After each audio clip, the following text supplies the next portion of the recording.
Good morning, sir, and thank you for permitting me to have interaction with you. Good morning, Purvish. It's a pleasure to talk to our friends. Tell me. Sir, you are with your beards look like you have joined the league of present generation. I wish my beard would grow out nice and dark, but it's growing out white and I can't be bothered to shave. In Um, fact, I did a hearing before the Chief Justice and he mentioned, he said, Kya Kavina Sahab, daadi uga rahe ho? I said, not only that, you don't know what I'm wearing when I appear before you because itna hi dikhta hai. So he said, नहीं, but you are not in dress. I said, आपने lock कर रखा है high court को, तो हम कपड़े कैसे निकालेंगे? So, yeah, everybody has to learn to live in different ways. I hope that your son is not jealous of your new look now. No, but we are both thinking that we'll have to get to a barber soon. Because even if you have less hair, लंबे हो जाते हैं तो अच्छा नहीं लगता है. He also needs to get a haircut. Right, sir. Sir, we have seen always, and I have always been observing that you had been very industrious. How are you actually coping up with this slowdown period? Okay, so the few matters that I did do, I read them much more thoroughly and did some more research and all that. But there's not been much industry in that sense.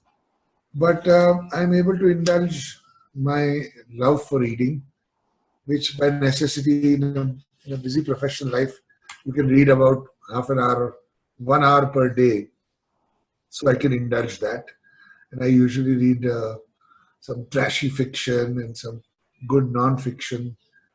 I listen to music and I indulge my passion for cooking. So I cook all the meals that the family eats.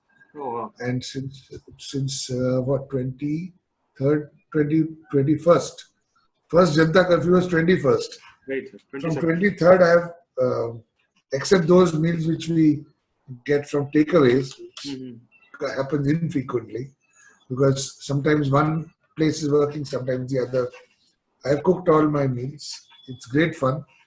And I've spent time with the family. And believe me, it's great fun. And if circumstances would allow, and my family would allow, I'd love to retire right now.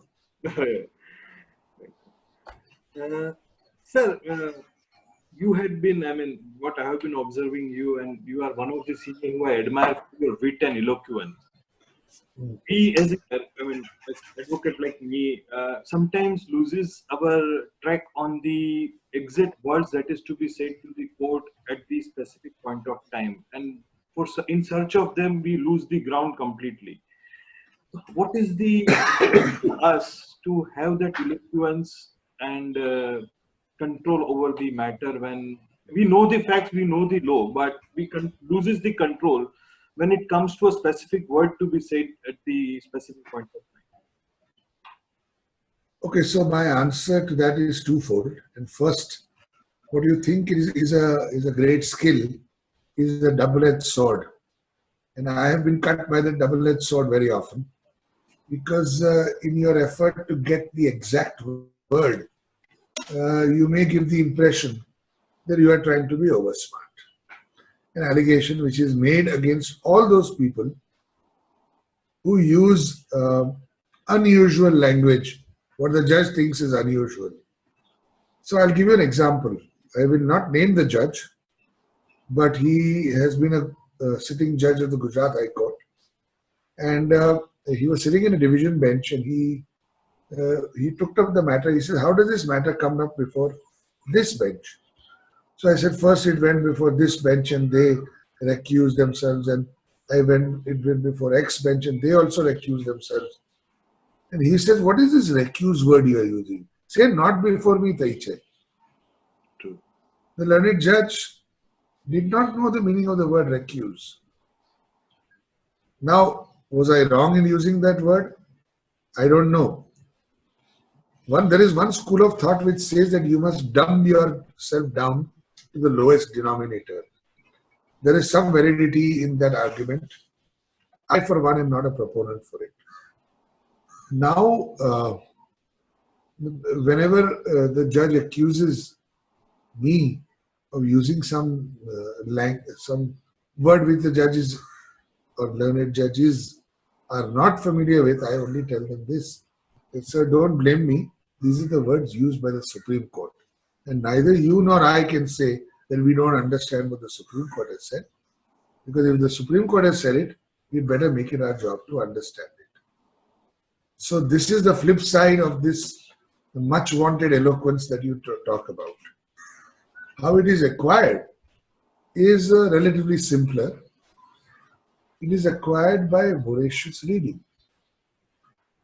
So read a book by Denning, or read a novel by John Grisham, or read a classic by Charles Dickens, or read one of Irving Wallace's fat tomes, or read a James Hadley Chase. Right. Reading is the horse which lets you ride on the fields of other men, because that releases you from where you are. It takes you to a place which otherwise you can never reach. So if you read, you will get all this in the course of things. And that's the way I picked up what some people call this vocabulary, or this ability to use exactly the right word.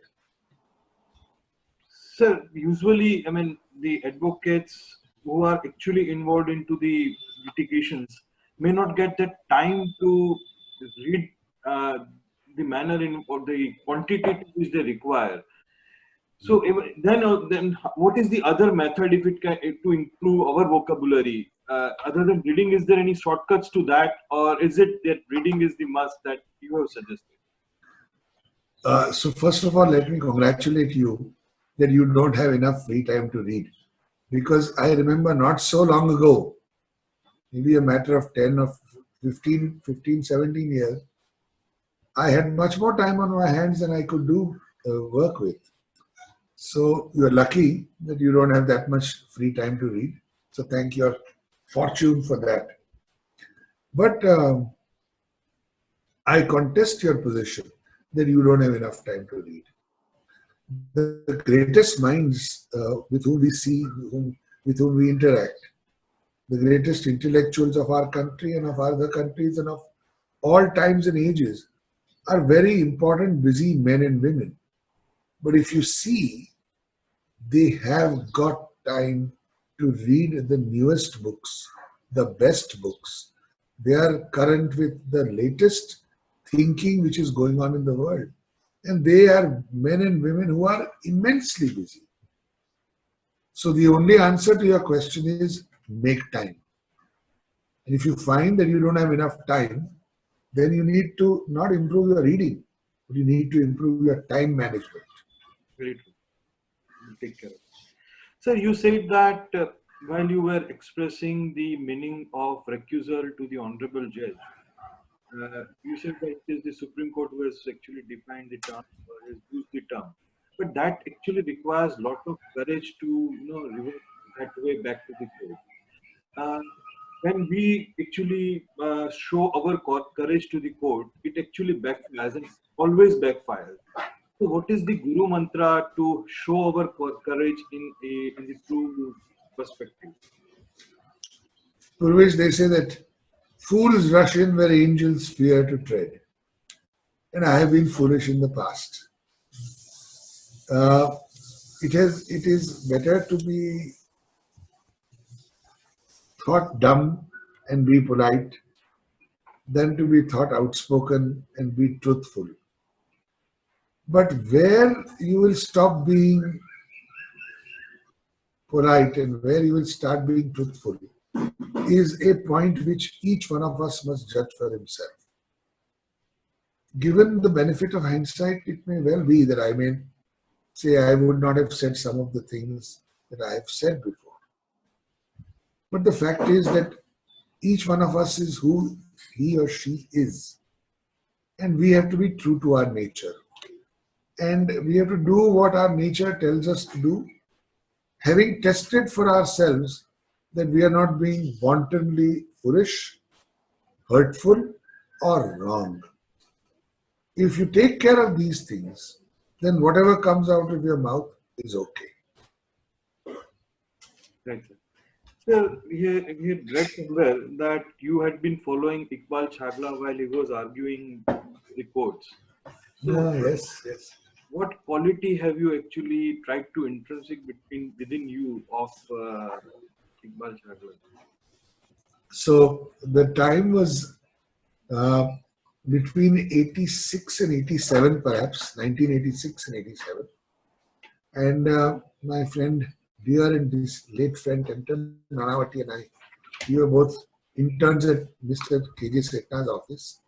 And whenever the matters were not there, we would go and listen to this matter which was going on. I think it was a patent case of Dupont versus Orkay. And I remember the courtroom, and we used to go there also because it was quite well air conditioned. So it was a great place to sit on a hot summer afternoon. And Mr. Chagla used to come from Mumbai with his entourage. And on the local side, it was Giriraj Desai, himself a giant of the Gujarat bar. And Mr. Chagla would come in with his tailcoat, his 6 foot plus height, his French beard, and his Pakka Sahib Angrezi.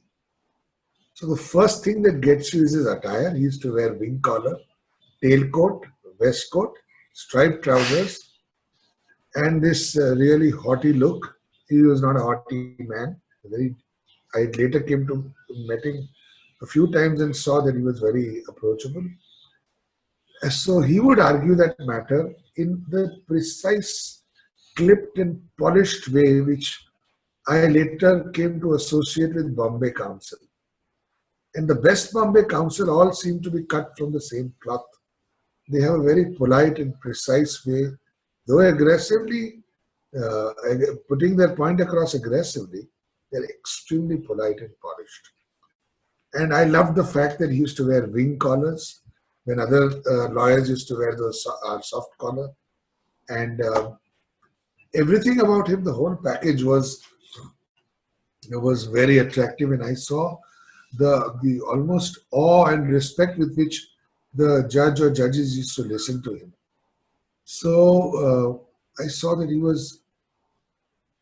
he must have worked very hard because he never fumbled for words. He was always able to answer the judge's query. And he displayed very many of the qualities which I think go into making of a good lawyer.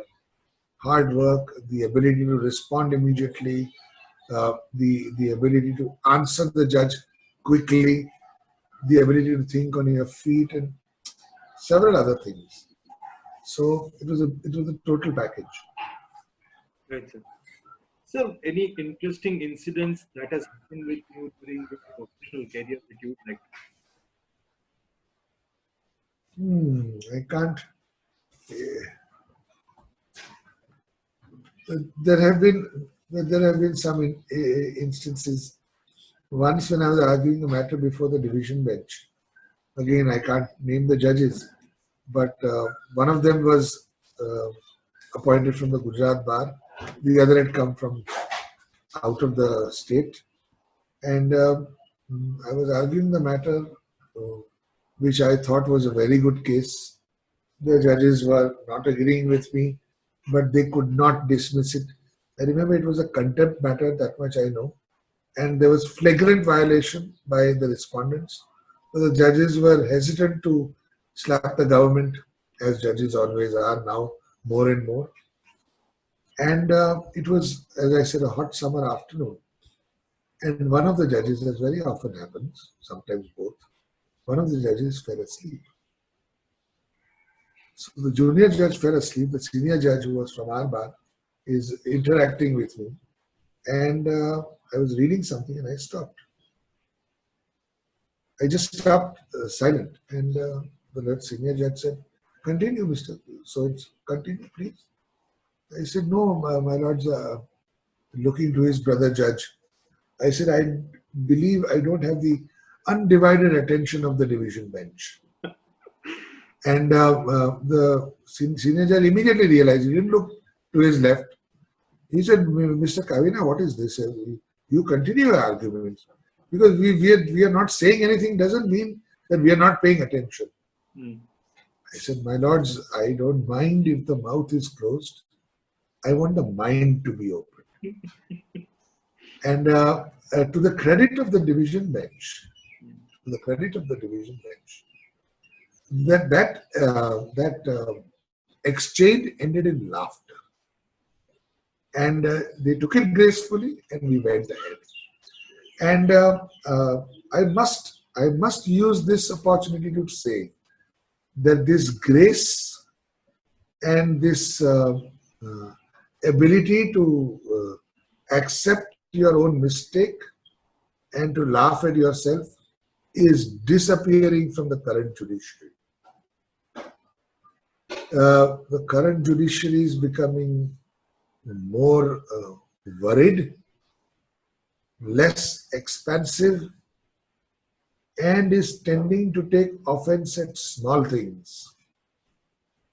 And they rely upon their position to get respect, whereas they should actually be relying upon their merit to get respect. Denning, in dealing with Lord Denning, in dealing with some contempt, had said that the judiciary must be respected, but not because of the position it holds. He said that respect must come from other things, from our impartiality, from the nature of the work we do and the quality of the work we do. So I'm using this opportunity to talk to anybody who may see this, that please expect more from our judiciary. And from the judiciary also, that please expect more from lawyers. Don't say, ye to aisa hi chalega, and lower your standards down. Let's aim towards slightly higher standards. Right, sir. Okay. Sir, you said that judiciary has become more worried. What they are worried of then? I can't for the life of me imagine. I agree. I mean, that's not your proposition, but I'm telling you this. That what do you need to be worried about? I think there is an abiding worry that कहीं हमसे कोई गलत ना हो जाए. गलत ना करने की फिक्र में वो सही काम भी नहीं होता है. I think this is the abiding worry, and very often, not very often, but often enough, the problem which lawyers face from the judiciary is the same which the judiciary faces from the lawyers. Ill preparedness. True. Now, one of our finest non-Chief Justice judges, in my memory, was Justice Balia. He was, he used to say, मैं कभी पढ़ के नहीं आता हूँ. A vice which afflicts many other judges. But in Justice Balia, it was not a vice. He was so quick to understand and grasp the matter that he could actually do two things. He could listen to you attentively and he could read your brief also at the same time.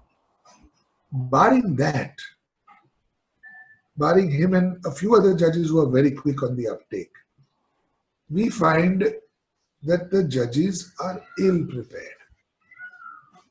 Ill prepared in the sense that I don't mean that preparation is that preparation which lets the judge gather only that much which is necessary to dismiss the petition or to grant interim relief. That's not enough. Also, the pressure of work is killing the judiciary. Very true. There's just too much work given to them. I told one learned judge, I said, sir, let me make myself clear because I've spent more hours on this matter than your lordship has spent minutes by necessity.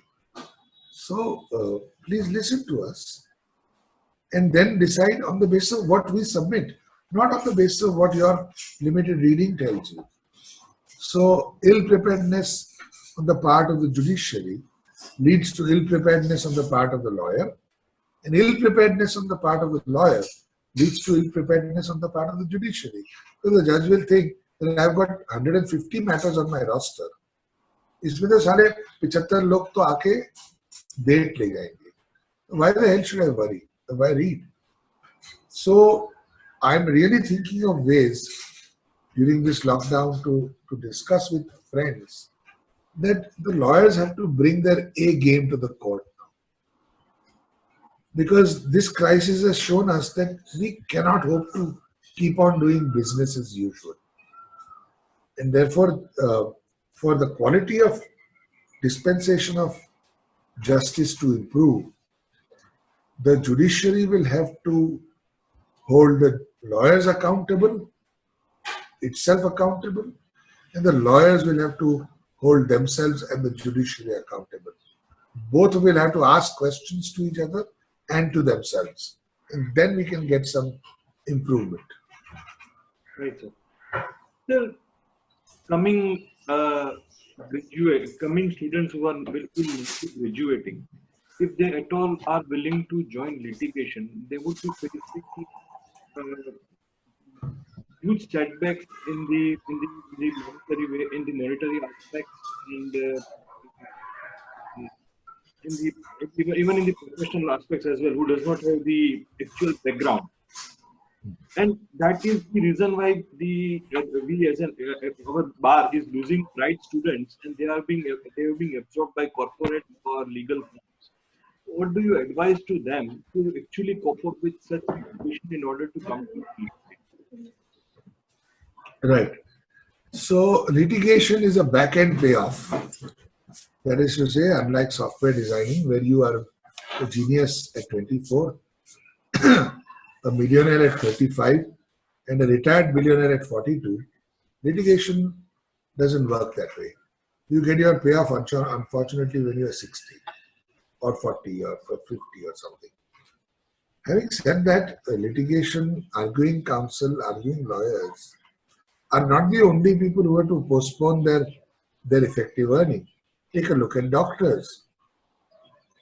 A good postgraduate course or super specialization, and you are almost 30, and you are doing penny ante stuff, hardly making enough money to take your friends out to a pub in the evening. So every profession has a certain curve or a profile, and litigation profile is that. When I became a lawyer in 1988, we knew that this was the road, and we never chaffed at it. For the first few years, we came to court on a two-wheeler. Some came by bus, but we came to court on a two-wheeler. Nobody insisted कि मेरे पास तो पहले दिन से गाड़ी होनी चाहिए. गाड़ी 10-12 साल के बाद second hand आ गई. So we accepted that these are the risks concomitant with this chosen path. So how to attract more lawyers to litigation should not be the question that we are asking. The question which we should be asking is, what type of people are willing to do what it takes to be successful litigants? And I did not have, unlike you, anybody in the profession. For miles around, I had no cousin, uncle, aunt who was a lawyer. In fact, my parents, who were both employees in a bank, they didn't even know how a lawyer's job works. He said, so at the end of 1 month, if you don't get a client, then what? I said, then nothing. You don't get any money. He said, how will you live? I said, yeah, that's the way it is. That is the way the profession works. But a good via media, Purvish, is that you associate yourself with some other slightly more senior lawyer and do work for him, or better still, if you're good enough, associate yourself loosely with several lawyers and do work for several of them. Also, please don't start with this foolish idea which many find your course students come out with, that I want to specialize in X or I want to specialize in Y.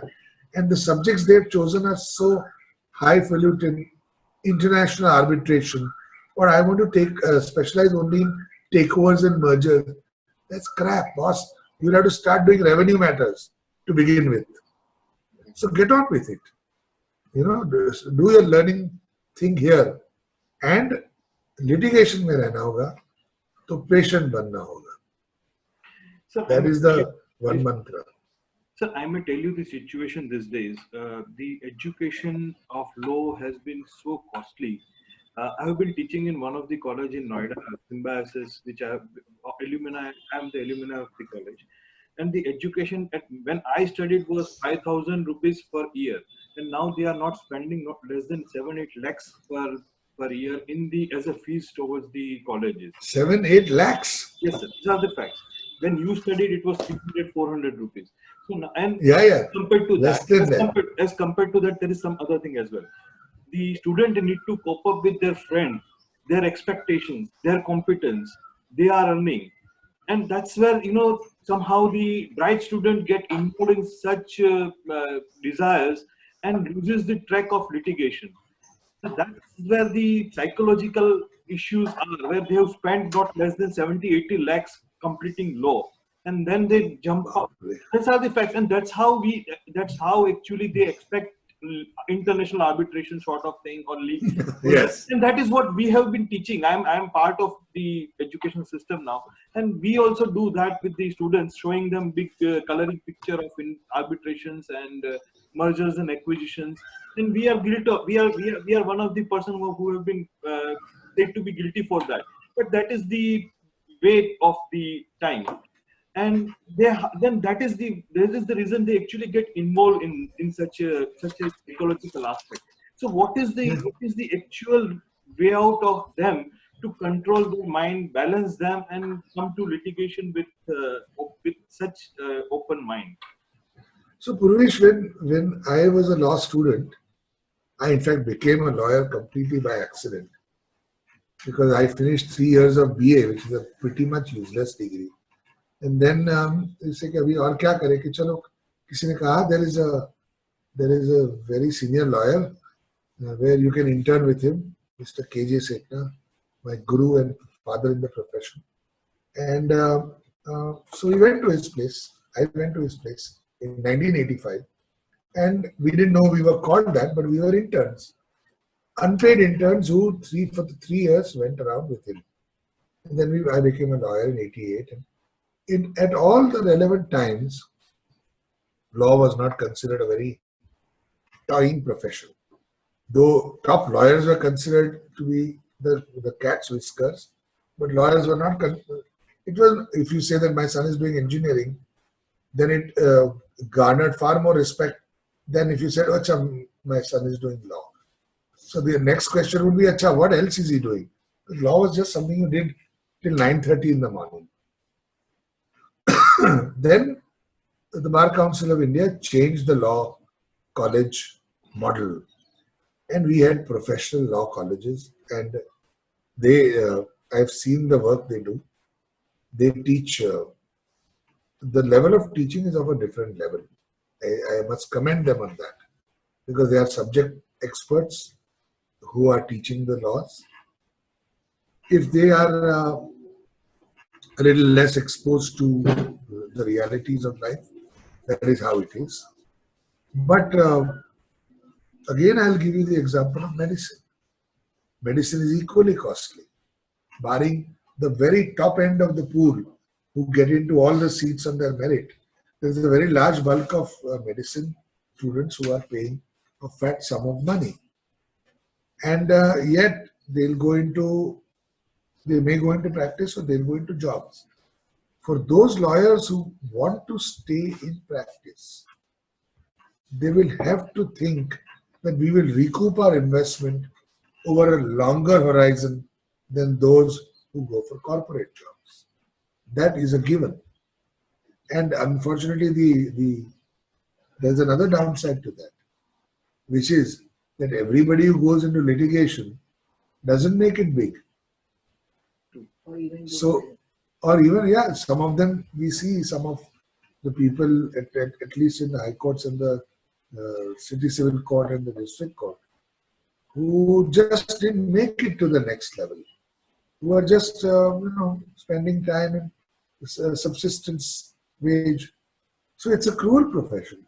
I think, I don't know who, but some famous thinker said that the law is either all bed and no roses, or all roses and no bed. So this is the nature of the beast. The field of litigation is like this. It is hard, it is unforgiving, and its rewards come later. So as a professor, you have to apprise your students कि इसमें आओगे तो इतना इतना आपको भुगतना होगा और इतना इतना रिवॉर्ड मिलेगा. And then a person will decide that no, I can take the hit for the first few years. Let me go in for this. Then he or she comes into litigation. Otherwise, recouping the 70, 80 lakh rupee investment you say that they are making is very difficult. They're there to go for corporate jobs only. They cannot be attracted to litigation. Sir, have you ever had instances where you thought that there was no merit in a brief? So this is a question which lots of laypersons ask us. And my answer has changed over the 30 years of practice. And I used to arrogantly believe कि इसमें तो कुछ नहीं है. And that somebody else would do the matter and they would get good outcomes. I would also have matters which I did where I didn't like the client, I didn't like what the client was doing. And then I realized that he was right. In other words, 30 years of practice has humbled me to the point where now I say that there is no such thing as a bad brief.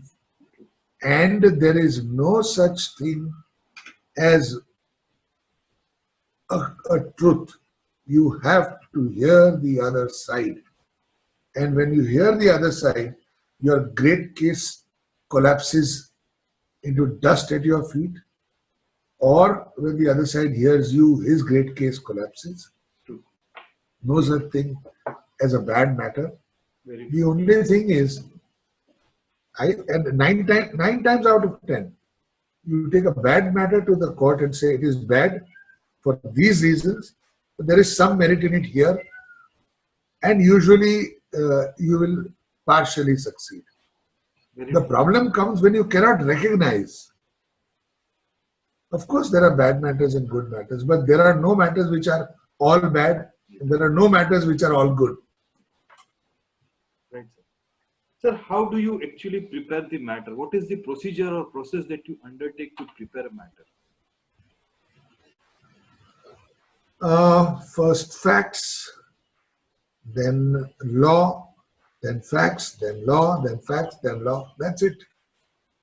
Facts. First facts. But more and more, when I try and study the law, I don't study the law to answer that issue.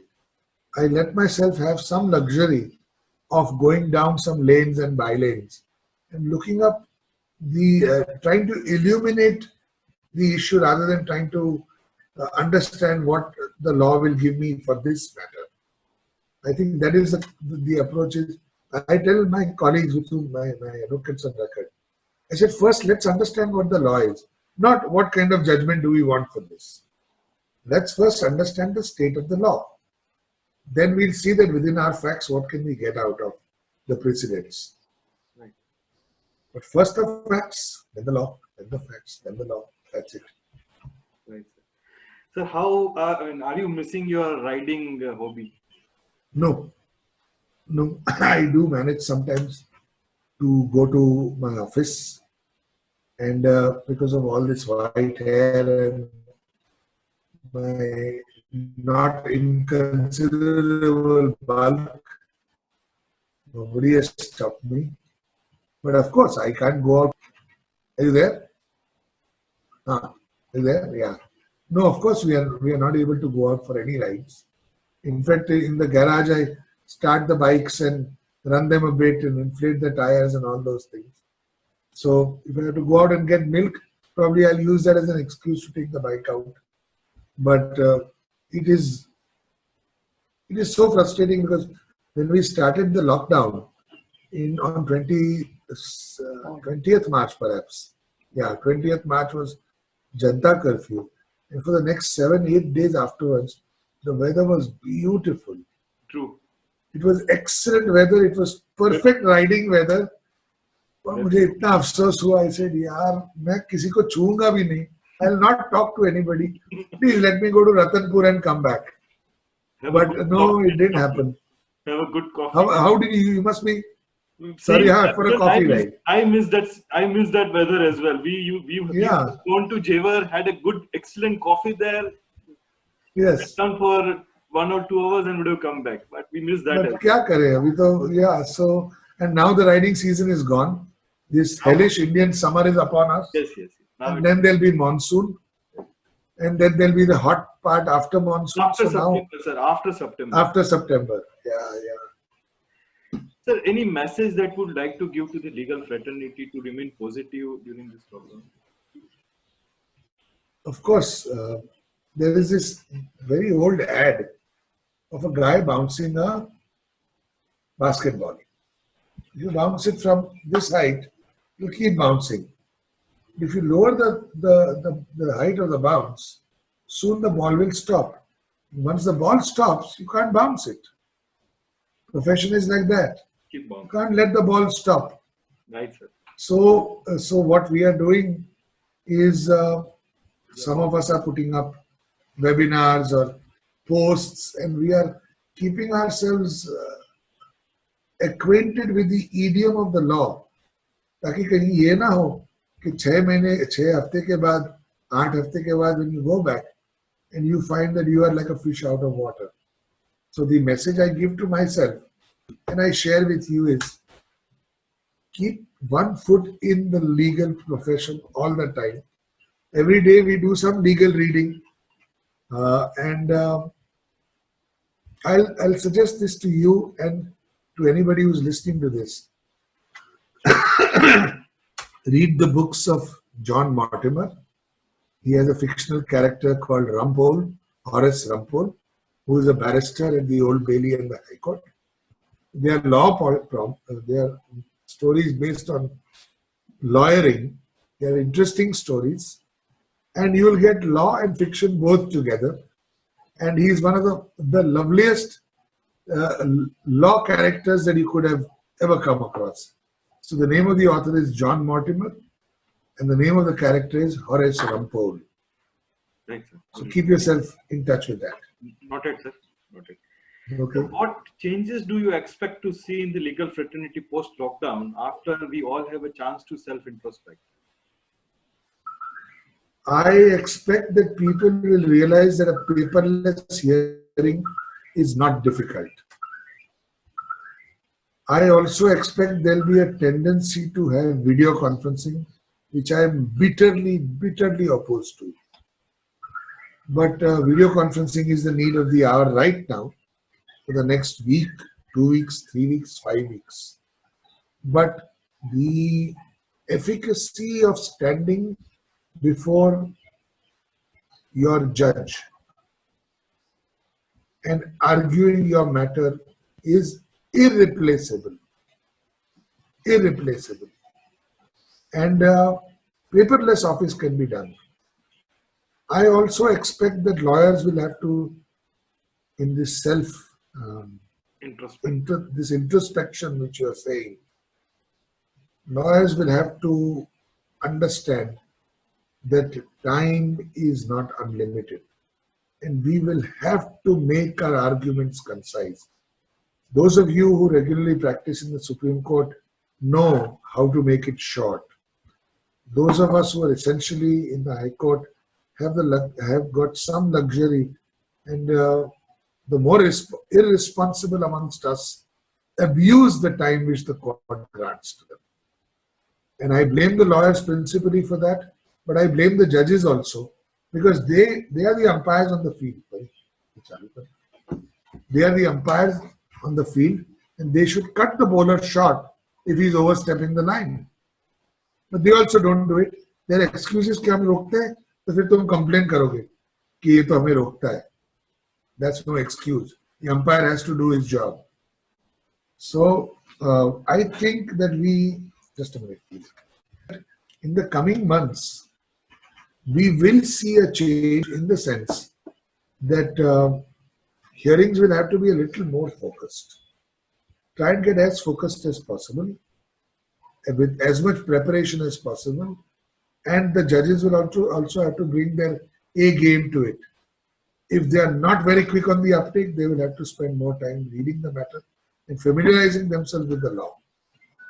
So I expect, and I'm an eternal optimist, so I expect that we will use this challenge to make ourselves better, and that we will be able to utilize this for introspection and improvement. So that's just me.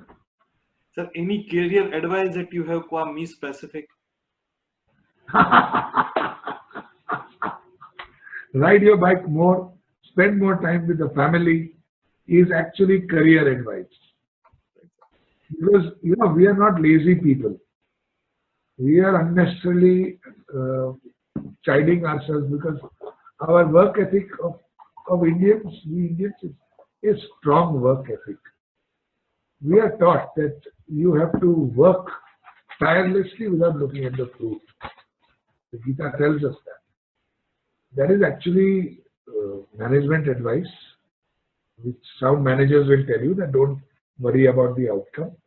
But as a slightly older colleague, I won't say senior, slightly older colleague, I'll tell you this, that the sweetest times are those which you spend with your family. The only rider to that is that if you have not done a jot of work during the day, then that time is not sweet. So I may tell you, this time So you'll have to work hard and then you'll have to play hard. Sorry, Purvish, I'm losing. Say again, please. No, sir, you were telling something. Sorry, I interrupted. No, you said I may tell you that this time. No, sir, I said this time is tathastu for me. I was always wondering why each day is not Sunday for me. Each day. But the lockdown has really shown us that we can be as irritating to our family members as they are to us. Right. I think that's the takeaway from the lockdown. Thank you very much, sir. Thank you for such enlightening experience of your life sharing with us. Thank you very much with this peacock music on the background. Yes. Yes. So we have started listening. Yeah. We have started hearing bird song, which otherwise we could never hear over the roar of traffic. Right, sir. From my 10th floor flat, I can see right up to Gandhinagar. I can see the powerhouse of Gandhinagar from here because the air is so clear. Right. So, thank you very much, sir. Thank you very much. Okay, Riya.